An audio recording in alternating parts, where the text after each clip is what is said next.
Peuple congolais, bonjour et mes condoléances à tout le peuple congolais. Pour date au Kominango, il y a une date de condoléances.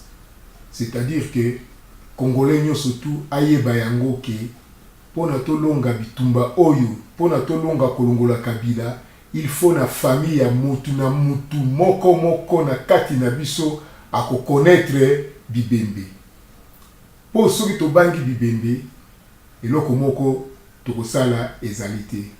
Kabila azali makasi na ye ezali kouta et pas ya bateau yo biso tozo ko kende ko luka ke bango baya ko sauver biso la communauté internationale.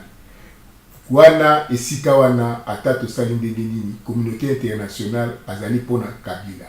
Bouti komona yango bino moko awa na ONU na conseil ya droit de l'homme makambo nini esalami.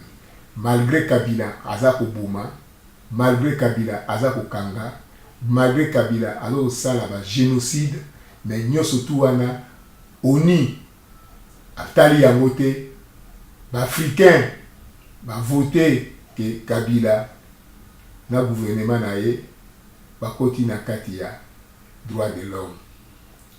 Mais na lingina bandabino histoire et ça la réflexion moko boye pour comprendre ennemi na biso ezali nani. Ba nani wana bazo soutenir Kabila.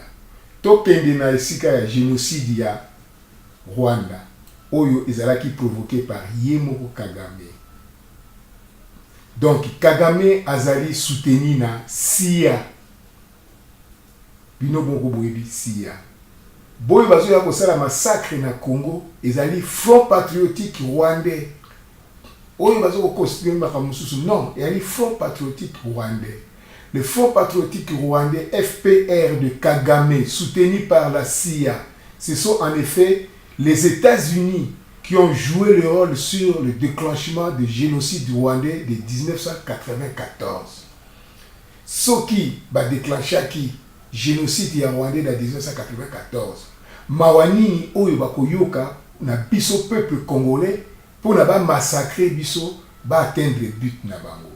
Paul Kagame, ancien élève de l'école de guerre de Fort Leavenworth de Kansas, soutenu par le clan Clinton et notamment par Madeleine Albright depuis toujours. Et Clinton, Tileloyo Azali vivant, na kati ya États-Unis. Lobby nini bino bokosala pour na boko noko gagner Clinton na kati ya États-Unis. Bokoloba ndenge suboni koloba Clinton, ex-président de la République, Azali wana, Azali n'a pas bien sur les terres rwandaises. Azanango, bon, beaucoup gagné ndengeni. Il voulait remettre les pieds en Afrique. Il voulait aussi se débarrasser de Mobutu qu'ils avaient mis au pouvoir, mais ils n'en voulaient plus. Donc, ça était le début de l'arrivée des Américains en Afrique. Américain atika recoloniser mboka moko na Afrique te. Atika recoloniser mboka moko na Afrique te. Azali na posa ya ko récupérer mboka na Afrique. Mais mboka ni ya ko en Afrique ezali Congo. Mais comment cet ancien chef de service de renseignement ougandais et membre de l'ethnie Tutsi a-t-il pu s'imposer au Congo? C'est bien la CIA qui armait et soutient le Front patriotique rwandais et l'ougandais. Donc, ceux qui tolingi sikoyo ke to gagner bitumba oyo tozala na pitié ya mutu te. Tozala na pitié ya mutu te.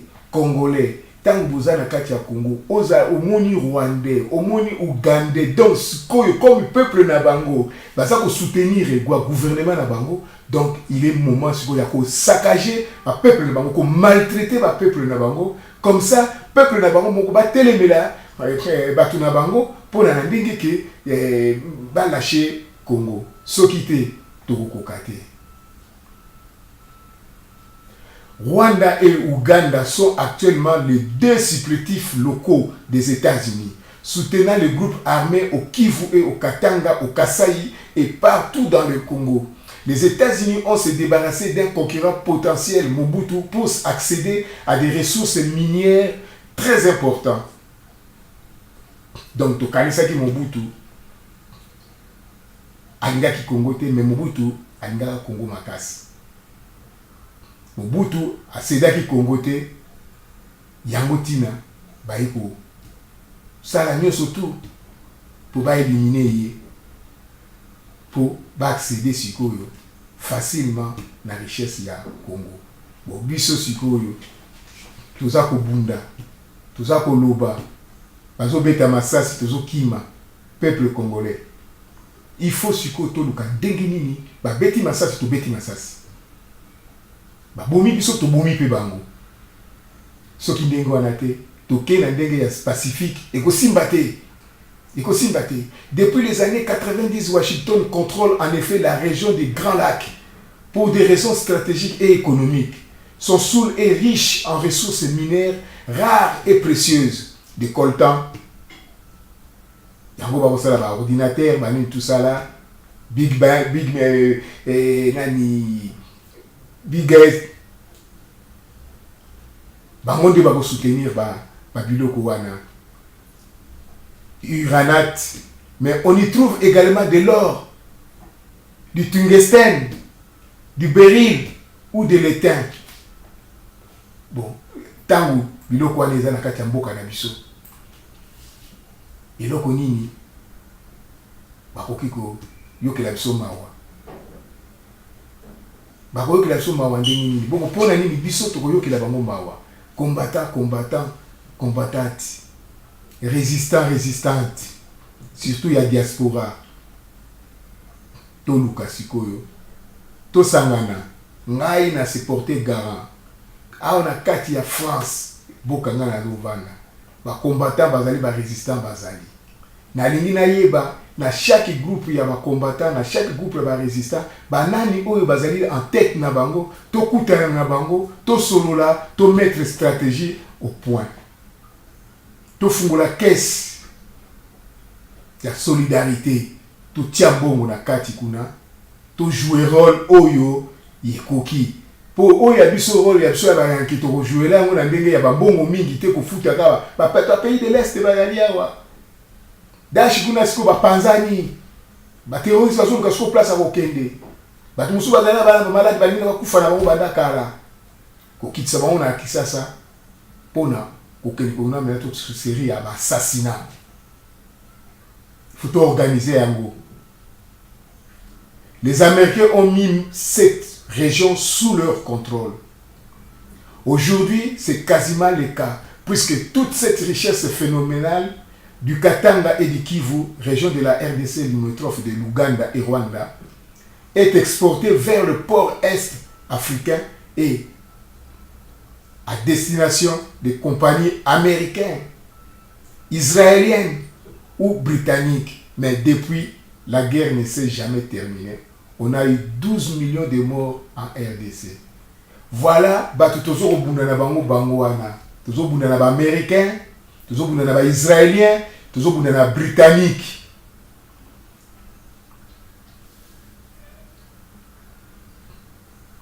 Donc, bien ya bato ya bamboka oyo na kati ya Congo, il fait la saboter peuple congolais, bino bato boza na kati ya Kisasa siko, il faut boya historier maintenant le sabotage. Olenga ko ya organiser kamwa batiri moko ya baminduki ya batu moko boye balati bakagul bake ko beta masasi pona na ndenge ke bango balakisa ba peuple congolais ke tala olenga ko ya zali na danger, olenga ko ya na danger moko te parce que ba mutu basala ki yango lelo yo olenga ko ba yokani ke ba ko sala enrôlement na diaspora e ko sila mbula nini olenga ko ya linga umela pe ndenge ba bisu ba umeli olenga ko ya zo beta tolo to azo lakisa keneti ya zali politicien moko ya makasi ba congolais bino za na kati ya Kisasa na likambo ya kolata Kabul pour moko ko beta masasi ezalité passer na facilité ya koboma ibo boma yeso ko boma ti bobu mwasi na ye ou mwana na ye il faut que ça les loko moko penza ka olinga ko ya mona moko penza ke asali erreur moko ya munene. Pour les 12 millions de morts de Congolais, on dit juste mort. Pourquoi pas génocide, choix ou crime de guerre ou crime contre l'humanité? Mais on dit mort. 1 million de juifs, on dit choix. Et 800 000 Rwandais, on dit génocide. Et les 12 millions de RD Congo, juste morts. Quand vous penserez au RDC Congo, n'oubliez pas les 2 millions de Syriens. Et après, ne nous traite surtout pas de révisionnistes. Baza toujours dans la terre, mais mon pour se couvrir. Non, nous ne sommes pas des révisionnistes. Donc, peuple congolais, si vous avez Sabino, pour comprendre, à partir du moment où Clinton, Nassia, bazwa contrôle ya Congo, parce que Congo est sous contrôle ya CIA, dirigé par Clinton. Kagame a eu sa stratégie na 29 points stratégie ya Kagame. Ce qui vont raisonner à partir de biloko yo, beaucoup na yango makambo salama na Congo, yango nde mutu ezalaki déjà préparé na Kagame banda kala. Naza ko rappeler bino. Ils a rappel pour vous revenir, pour comprendre situation na biso. Dès que toki ko régler yango. Pour ça to comprendre yango te, moi to régler comme situation na biso ezalité. Yango wana na sali ba recherche na ko tomber na babiloko oyo na moni ke Congo ezana kaka. Na ndenge tozali to ko s'en sortir te. Pour ceux qui to appliquer ba stratégie na bango te. Yango de ba stratégie oyo bazo gagner biso nango. Pour ceux qui na butali stratégie ya les 29 stratégies ya Kagame, beaucoup comprendre que makambo zo le kana Congo ezo landa stratégie oyo. Stratégie en bezaneti feuille de route oyo Kagame na CIA na Clinton ba meta en place yango nde baza kolanda yango. Peuple congolais naza ko lamwisa bino, naza ko expliquer bino, naza ko présenter bino ba recherche oyo nazo sala. Mutu nyonso akobundela Congo na ndenge na ye. Essentiel tokene na but. Diaspora de combattants. Pitié ezalaka te, mawe ezalaka te. Soko lobi oza combattant, soko lobi oza résistant, il faut mandambu ya criminalité ezala na bongo na yo. Soki criminalité ezala na bongo na yo te longwa na nzela, tika bato mwa criminalité ezala na bongo na bango, basa la lit. Biso na diaspora, okiti na Kisasa ba okanga yo, mais soto tindi elongi yo ya Fantomas ekoleka. Esali eloko moko. Pour ceux qui les gens qui mende akuta na kali moko boye, ba battre mende, ba battre Tambwe Mwamba, ba battre boye. Donc oya okeno sala opération, so ka réussir opération na ye, donc ceux qui moyen elle était comme na lega kokangama, aza na cyanure na ye na minu na munoko, na poche, ati cyanure, ale cyanure accueilli sans trace, sans à prononcer mot. To komi na siko na point wana, so to komi na point wana te. Biloba loba ya pamba to kosala wa ekosimba te. Na Congo ba tozana opposant te, to longola makambo ya opposant parce que Tshisekedi d'abord qui prenez-vous en charge. Il y a pas des opposants au Congo. Tous sont corrompus. La corruption wana ya opposant na biso, comportement ya population na biso. Kagame asa a étudié yango, a comprendre yango. Boyoka. Le 29 stratégie utilisée par le président rwandais Paul Kagame pour établir sa suprématie en RDC Congo et dans le Grand Lac. Sans oublier que Kagame a sa la cour de guerre na Kansas. Pe azalaki agent de renseignement ougandais. Donc, azali militaire oyo ayebi kosala stratégie de guerre na biso na Congo. Batu oyo basala cours de guerre bazali souté bazate. Le président rwandais Kagame, Paul Kagame s'est depuis longtemps permis de traverser la frontière rwandaise pour attaquer la RDC Congo chaque fois qu'il le veut, suite à l'impunité qui règne en Afrique et particulièrement dans la région du Grand Lac.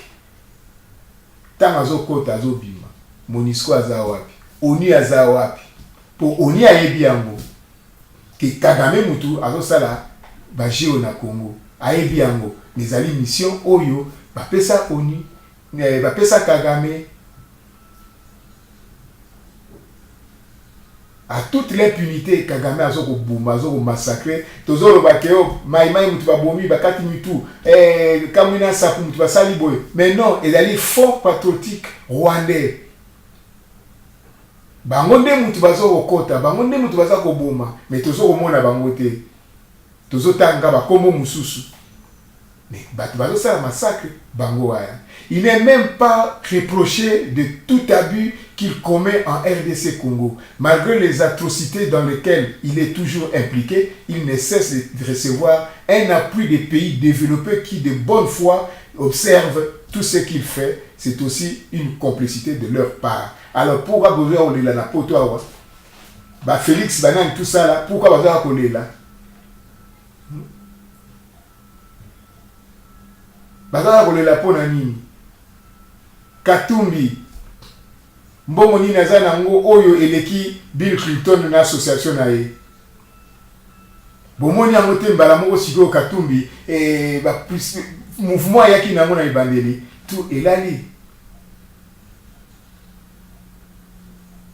dokolo tozoka dokolo aza na Angola aza na kati ya problème parce que azoko exploiter pétrole na biso azosala biloko nyonso tu wana dokolo do wana sikoyo akolobela eloko nini yango le tout moins poto to juger bango. Si la RDC pouvait faire de même au Rwanda, l'idée d'embargo et d'isolation économique serait une priorité. N'est-ce pas là une injustice? Tokota na Rwanda, toboma ba Rwanda na kati ya Rwanda. Bomona ka obino moko wa général William. Asali mouvement moko boyiba, MONUSCO a vu avion de guerre, bani tout ça là. À stopper bango. Donc MONUSCO azali wana pona ko protéger stratégie oyo batia en place. Aza wana pona ko protéger population congolaise. Quels que soient les rapports compilés sur le Rwanda qui ne cessent de violer les droits des Congolais, rien n'a été prévu comme sanction et les atrocités continuent toujours à se répéter. Jamais bako sanctionner Kagame. Jamais. Mais pour les légués à Bagangi que on va sanctionner la famille de Kabila. Mais pour la nuit, il Kabila bako sanctionner parce que bah il dit pourquoi Azaliwana. Rennes c'est le premier ministre il y a celui des affaires étrangères belges. Alobini que nanga puis que soit ba décision ndenge wana te 554 jours sans négociation consensuelle entre ba parties négociation sociale nini ozomona yango iloko moko bazokoloba ezalité bazokenda biso na ndenge ya bazoba ba yuma moko boye donc ba okenda biso pas moko te to sala ndenge solo ça to sala mais biso to vivant la période ya ba assassin ba grand assassin ba grand assassin ba kendawa bangwalima to vivant ba période bangwalima ba Mive John ba Buda ba Wallace lelo na Congo batu ya ndenge wana bazate pona basala biso ba effet basala biso ba événement bazate il faut ba procédure lui sauver tout ça la stratégie ya ko éliminer batuana il est temps avant décembre toko so to la décembre za musika sikasiko yo maintenant il faut to ka sango ke na kisasa bana kisasa bo laxi bo prouver biso ke olenga ko babomiye ti bala babomiye Amenga ça qu'il faut pas bomber.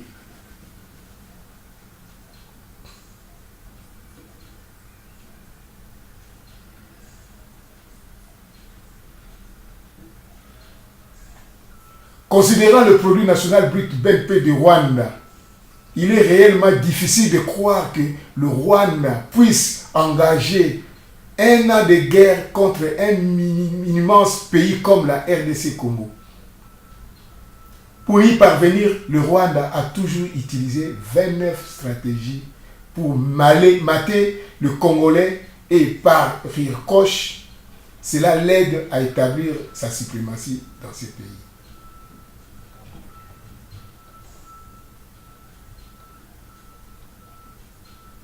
Toluka, te s'organiser.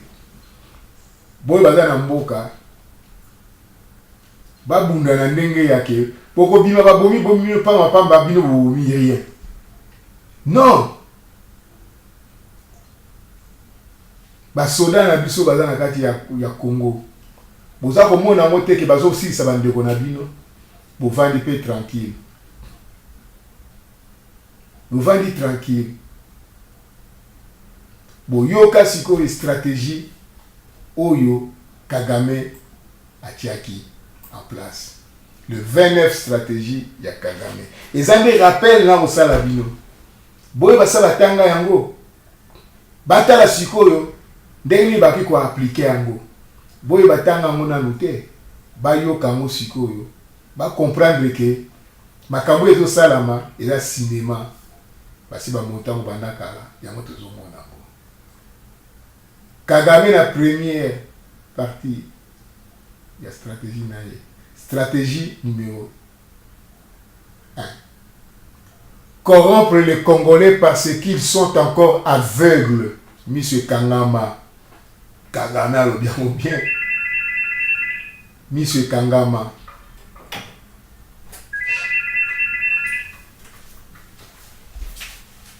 Ils n'ont pas encore su que l'argent a sa fin. Ils aiment une vie facile et rapide. Voilà. Yango toza ko vivre. Yango toza ko vivre. Donc mbongo. Kagama e biango. Congolais. Mbongo. Pesi mbongo. Akangi moko. Balingi vie moko facile. Tant Kagame a bien mon ndenge wana biso ba congolais soto photo sala nini photo s'opposer na moye na mbongo na yo to boye yango mais to moni yango Kagame a bien ngo créer une confusion entre les Congolais eux-mêmes parce qu'ils sont des assoiffés de pouvoir et sont encore immaturés sur le plan politique. Ils ne peuvent pas penser plus loin que leur nez. Le régime de Mobutu a gravé dans leur mémoire la vie facile, celle du présent. Gérer l'avenir des Congolais puisqu'ils ont des difficultés à savoir où ils vont, à quoi aboutir dans tout ce qu'ils font. Voilà la raison de leur aveuglement. Vous comprenez l'ango? Vous comprenez l'ango?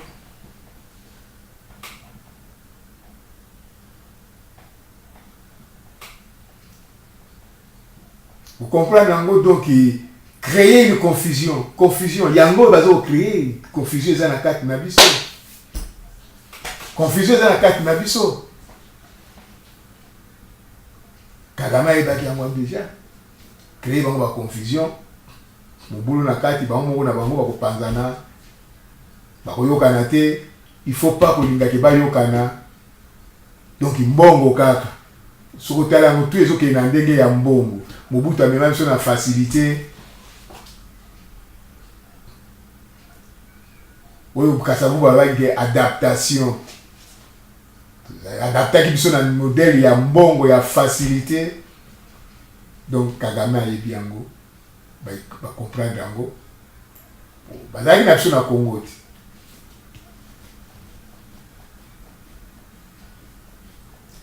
Convaincre les Congolais de toujours refuser la voix du peuple. Parce que La population congolaise ne veut pas de nous. Le Rwanda sur territoire. Apprendre à diriger ce peuple sous le coup de canaux imposés. Lorsqu'ils s'opposent, tuer certains d'eux et des restés pourront procéder à une involontaire reddition. Nous ne devons pas nous soucier de leur liberté de choix ou de vouloir parce que nous ne sommes pas là pour ça, mais pour un autre but. Yango zomo na manifestation so bobimi na manifestation ba beti masasi tango ba kokufa ba misusu bakini bazongi sima histoire esili yango eza na 4 na point 4 ya stratégie ya Kagame.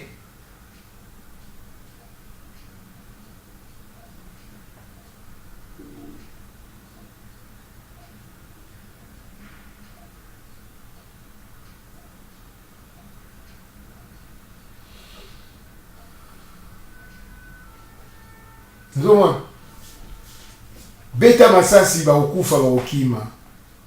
Convaincre le Congolais toujours de ne pas penser à leur nation, leur patrie.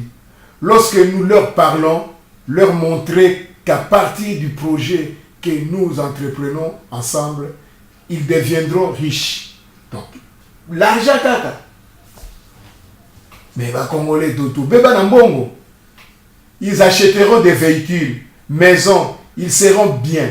Ils oublieront qu'à partir de leur pays, ils ont plus que cela. Toujours les distraire avec la musique, les belles femmes et la bière. Bassoula. Un grand pays comme Congo, ça a la stratégie. Étudier biso, ils allaient diagnostic. Il y a Congolais. Et puis c'est la vérité. Pour nous, nous avions été un refuge, et savons que tout cela est vanité des vanités. Si vous n'avez pas une nation ou une patrie, pour eux, ils ne doivent pas savoir cela. Trouvez toujours parmi eux des collaborateurs, marionnettes qui seront utilisés pour bafouer la souveraineté de leur propre pays. Bon.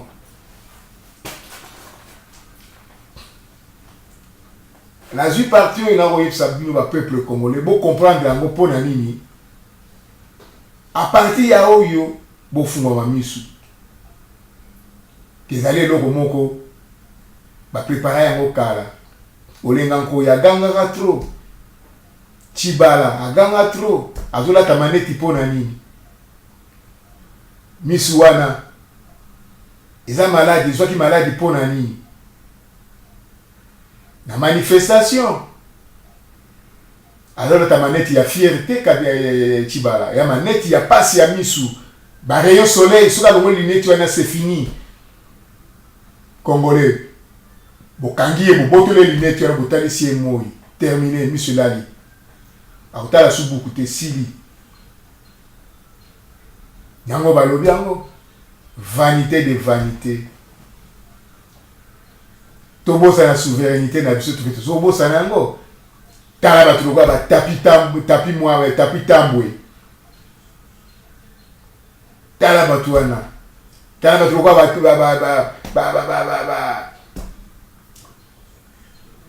ba nani na koloba wa donc bitakwira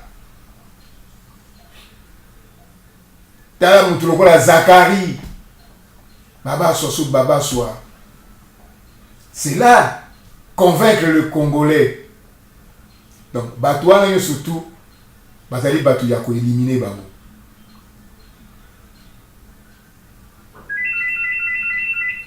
Si ko yetumbe komi, okutani na oyo okutani na ye boza 2 3 4, bobenda nine na pembeni, rapidité ye. Faut pas apprendre ko éliminer mutu dans 2 minutes. On n'a pas le prix pour Panzani.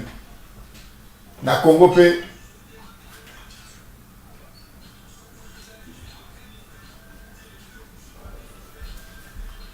Oui.